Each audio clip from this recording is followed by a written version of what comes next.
Assalamualaikum warahmatullahi wabarakatuh. Kembali lagi di channel YouTube Kuliah Medis. Tempatnya kuliah tenaga medis. Gimana kabarnya teman-teman? Alhamdulillah ya. Semoga dalam keadaan baik-baik saja. Pada video kali ini kita akan bahas contoh soal FRSKB keperawatan, model kasus atau asuhan keperawatan. Contoh soal ini saya buat hampir mendekati dengan bentuk FR yang telah beredar. Untuk itu, stay terus, jangan sampai ketinggalan. Untuk teman-teman yang baru saja bergabung, jika dirasa video ini bermanfaat, dukung terus dengan cara subscribe, like, dan share. Kemudian, tekan tanda lonceng agar teman-teman tidak ketinggalan untuk video-video selanjutnya. Oke teman-teman, kita langsung saja ke soal FR yang pertama. Bunyi FR-nya di sini adalah pasien datang pos KLL dengan trauma dada. Tindakannya adalah ... Ini ada soal yang kiranya mungkin mendekati dengan FR ini. Pasien laki-laki berusia 35 tahun masuk ke UGD dengan sesak nafas dan nyeri dada. Hasil anamnesis, pasien riwayat benturan dada akibat kecelakaan lalu lintas. Pemeriksaan fisik didapatkan tekanan vena jugularis meningkat, perkusi torak hipersonor, tampak sesak semakin bertambah, tekanan darah 90/80, nadi 124 kali per menit, respirasi 28 kali per menit, suhu 37,8 derajat Celcius. Apa tindakan yang tepat pada kasus tersebut? Opsinya: A. Memasang infus cairan kristaloid, B. Menganjur relaksasi nafas dalam, C. Memberikan oksigen 10 liter per menit, D. Melakukan dekompresi needle, E. Mulai kompres hangat. Jawaban yang paling tepat adalah ya, D. Melakukan dekompresi needle. Memasang dekompresi needle bertujuan untuk 1. Mengurangi rasa sesak, mengeluarkan udara dari rongga pleura, dan mengurangi rasa sakit. Pada kasus ini, adanya peningkatan vena jugularis, perkusi torak hipersonor, riwayat trauma dada, semakin sesak mengindikasikan terisi udara pada rongga toraks, ekspansi paru tidak maksimal. Jadi yang paling tepat adalah melakukan dekompresi needle. Kita lanjut ke soal yang kedua. Bunyi FR-nya yaitu penentuan prioritas masalah. Tuan M, 40 tahun, dirawat di ruang penyakit dalam dengan keluhan sesak hebat disertai bengkak di seluruh tubuh. Dari hasil pengkajian, Tuan M mengeluh badan terasa berat, gatal, piting edema positif 5, produksi urin 500 cc per 24 jam, berat badan 60 kg, tekanan darah 180/90, nadi 90 kali per menit, RR 30 kali per menit, hasil lab ureum 180 mg per dl, HB 7 gram per dl. Pasien terlihat seperti akan sakratul maut, namun nyawanya masih di ujung tanduk. Apakah masalah keperawatan prioritas pada kasus tersebut?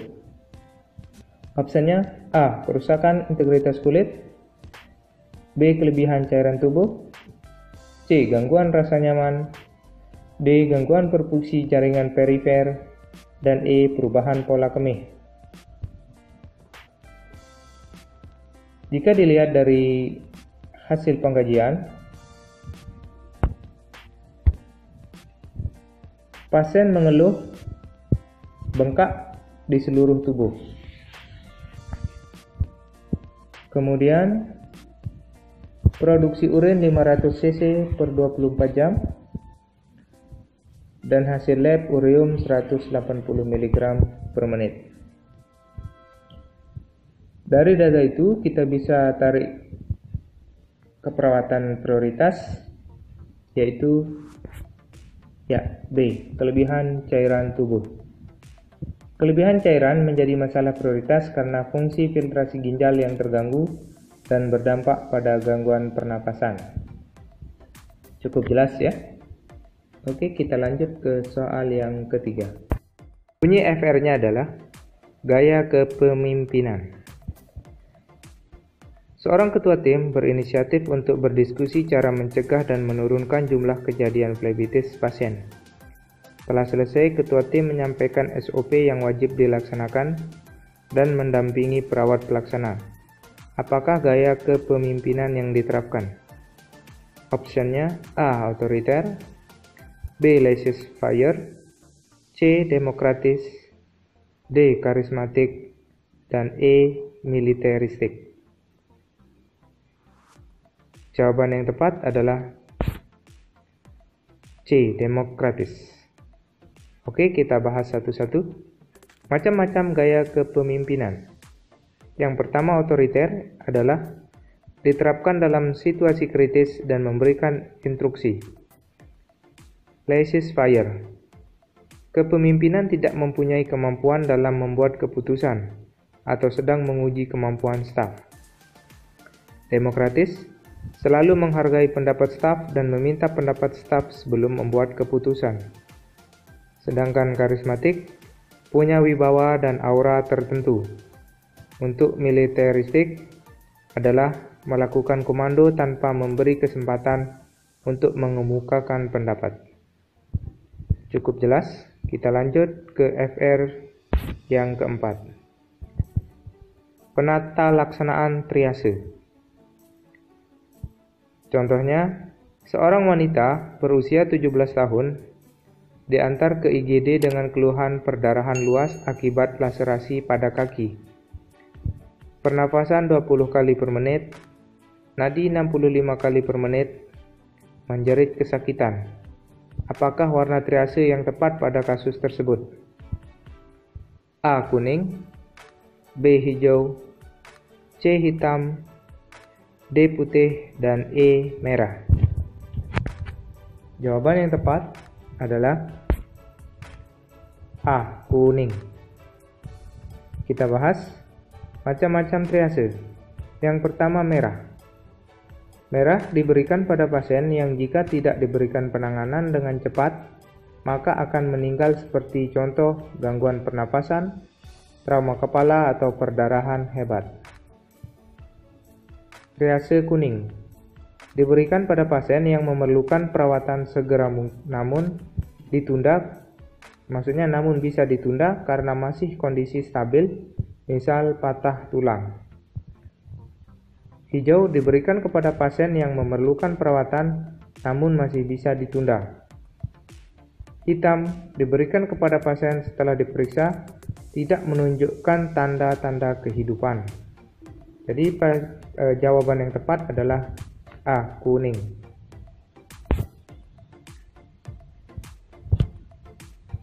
Lanjut ke soal yang kelima. Bunyi FR-nya, pasien cedera kepala, penanganannya ... Contoh soalnya, pasien perempuan dengan usia 27 tahun dirawat di ruang penyakit saraf. Saat dikaji, pasien dapat menjawab dan saat dipanggil nama mengatakan iya, sangat mengantuk serta pusing. Skor GCS 12. Dari hasil pengkajian didapatkan luka di kepala dan tidak berdarah lagi karena sudah ditutup. TTP tekanan darah 110/70, suhu 36 derajat Celcius, RR 20 kali per menit, dan heart rate 86 kali per menit. Apa intervensi perawatan yang utama pada kasus tersebut? A. Meninggikan daerah kepala, B. Perawatan luka berkala, C. Membatasi gerakan pasien, D. Mengobservasi skor GCS, E. Mengobservasi perdarahan.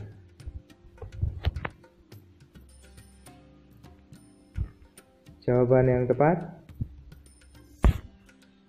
A. Meninggikan daerah kepala. Meninggikan daerah kepala bertujuan untuk menurunkan tekanan intrakranial. Lanjut ke soal nomor 6. Diare dengan derajat dehidrasi. Oke, contoh soal. Anak laki-laki umur 16 bulan dibawa ibunya ke ruang gawat darurat anak, berat badan 8,5 kg. Sedangkan berat badan asal sebelum diare 9,5 kg. Buang air besar atau BAB hampir setiap 2 jam dengan konsistensi encer sejak kemarin. Volume setiap BAB sekitar 1/4 sampai 1 gelas ukuran 200 ml.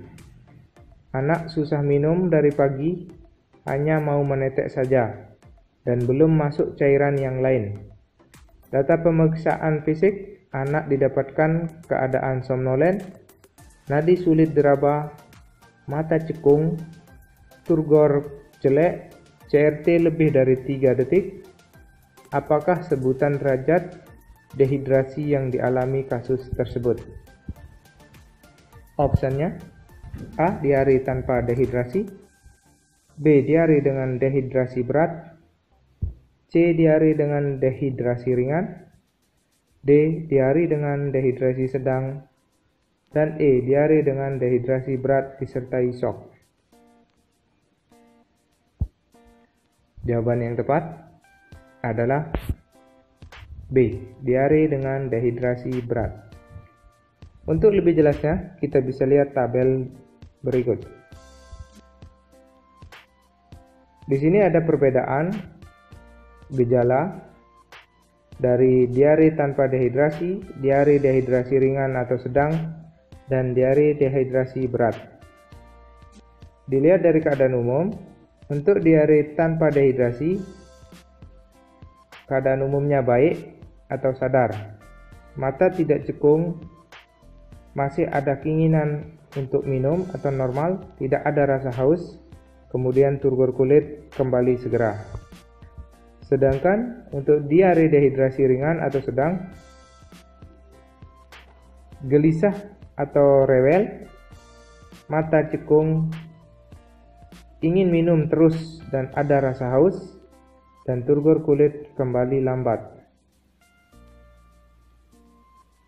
Untuk dehidrasi berat, keadaan umumnya lesu, lunglai atau tidak sadar, matanya cekung, keinginan minum tidak ada atau malas, dan turgor kulit kembali sangat lambat. Jadi berdasarkan soal atau kasus di atas, jawaban yang tepat adalah diare dengan dehidrasi berat. Ya teman-teman, sampai di sini dulu untuk latihan FR kita. Kita bahas lagi di next video. Terima kasih telah mengikuti sampai akhir. Jika dirasa video ini bermanfaat, dukung terus dengan cara subscribe, like, dan share.